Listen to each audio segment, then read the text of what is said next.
اب جو لڑکیاں پردہ نہیں کرتی، جو کہتی ہیں جی پردے کا کیا، ہمارا ذہن تو صاف ہے، ہمارا ذہن تو پاک ہے، میں کہتا ہوں میری بہن، تیرا ذہن کتنا بھی صاف ہو جائے، تیرا ذہن کتنا بھی پاک ہو جائے، فاطمہ بنت محمد سے زیادہ پاک و صاف نہیں ہو سکتا، اور پردے کا حکم فاطمہ کو بھی دیا گیا تھا۔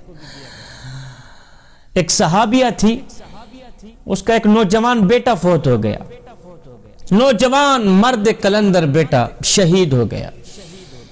این اسی دن جس دن بیٹا شہید ہوا تھا، این اسی دن یہ صحابیہ میرے حضور علیہ السلام کی خدمت میں حاضر ہوئی۔ جب یہ حاضر ہوئی تو صحابہ نے اس خاتون کو دیکھا، دیکھ کر تعجب میں پڑ گئے کہ نوجوان بیٹا فوت ہو گیا ہے، مرد کلندر 22 سالہ بیٹا فوت ہو گیا ہے، اور اس خاتون نے پردے کا اتنا خوب اہتمام کیا ہوا تھا کہ سر سے لے کر پاؤں تک ڈھکی ہوئی تھی، اپنے جسم کو ڈھانپا ہوا تھا۔ تعجب میں پڑ گئے کہ نوجوان بیٹا فوت ہو گیا ہے، نوجوان بیٹا شہید ہو گیا ہے۔ ان لمحات میں تو بعض اوقات شرعی ضابطے چھوٹ جاتے ہیں، اور ان لمحات میں جو عورتیں ہوتی ہیں وہ تو ویسے بھی خود سے باہر آ جاتی ہیں، خود کو کنٹرول نہیں کر پاتی۔ اور یہ کیسی خاتون ہے کہ نوجوان بیٹا فوت ہو گیا، پھر بھی سر سے لے کر پاؤں تک پورے جسم کو ڈھانپا ہوا ہے اس نے پردے میں۔ تو صحابہ نے پوچھ لیا، کہا مائی ایک بات تو بتا۔ کہا جی، کہا تیرا نوجوان بیٹا فوت ہو گیا، مرد کلندر بیٹا شہید ہو گیا ہے، آج ہی شہید ہوا ہے، اتنا غم، اتنا دکھ، اتنا درد کے باوجود بھی تو نے پردے کا اتنا خوب اہتمام کیا ہوا ہے، سر سے لے کر پاؤں تک۔ حالانکہ ان لمحات میں بعض اوقات لوگوں سے شرعی ضابطے چھوٹ جاتے ہیں، اور تو نے اتنے درد، اتنے دکھ کے ہونے کے باوجود بھی پردے کا اتنا خوب اہتمام کیا ہوا ہے۔ اس خاتون نے آگے جو جواب دیا، آج کی میری مائیں بہنیں دل کے کانوں سے سنیں۔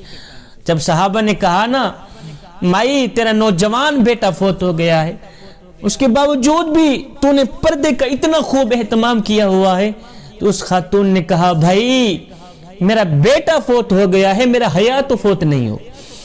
اللہ، میرے بھائی میرا بیٹا فوت ہو گیا ہے اور میرا حیا تو باقی ہے، یہ تو فوت نہیں ہو، یہ تو زندہ ہے۔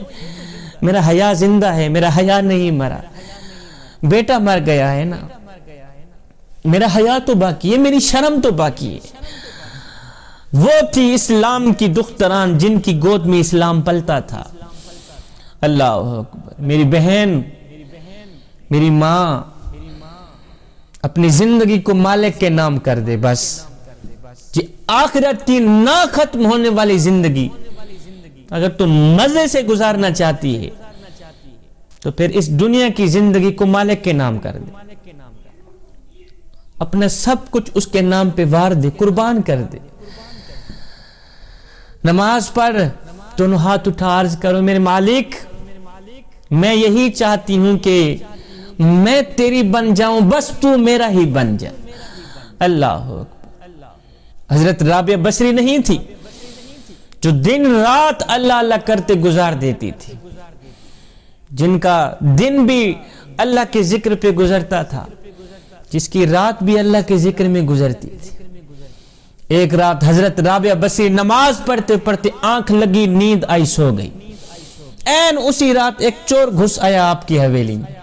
چور نے سامان اکٹھا کیا، جیسے ہی سامان اٹھایا، اٹھانے کی کوشش کی تو اندھا ہو گیا، نابینا ہو گیا۔ پھر جیسے ہی سامان نیچے رکھا، پھر آنکھیں بحال، پھر نظریں کام کرنے لگی۔ اس نے پھر سے سامان اٹھایا، پھر نابینا، اندھا ہو گیا۔ سامان نیچے رکھا، پھر نظریں کام کرنے لگی، پھر آنکھیں بحال کر۔ 2-4 بار اس نے ایسے ہی کیا تو ایک دم غیب سے آواز آئی۔ کسی کہنے والے نے کہا او نادان، اگر ایک دوست سویا ہوا ہے تو کیا ہوا، دوسرا دوست تو جاگ رہا ہے۔ ایک دوست سویا ہوا ہے تو کیا ہوا، دوسرا دوست تو دیکھ بھال کر رہا ہے۔ میری ماؤں، بہنوں، بیٹیوں، خاشیت میں بھی خالص بن جاؤ، محبت میں بھی خالص بن جاؤ، اللہ کی فرما برداری میں، اس کے رسول کی فرما برداری میں خالص بن جاؤ۔ جب تم ہر چیز میں خالص بن گئی تو پھر یاد رکھنا ایک لمحہ وہ بھی آنے والا ہے کہ جب وہ آواز دے گا فَاذْكُرُونِي أَذْكُرُكُمْ، اے میرے بندے تو میرا ذکر زمین پہ بیٹھ کے کر، میں تیرا ذکر عرش بریں پہ بیٹھ کے کرتا ہوں۔ اللہ اکبر۔ پھر تو میرا ذکر گنہگاروں کی صف میں بیٹھ کے کرے گا، بدکاروں کی صف میں بیٹھ کے کرے گا۔ جب میں تیرا ذکر کروں گا گنہگاروں کی صف میں بیٹھ کے نہیں کروں گا بلکہ معصوم فرشتوں کی صف میں بیٹھ کے کروں گا۔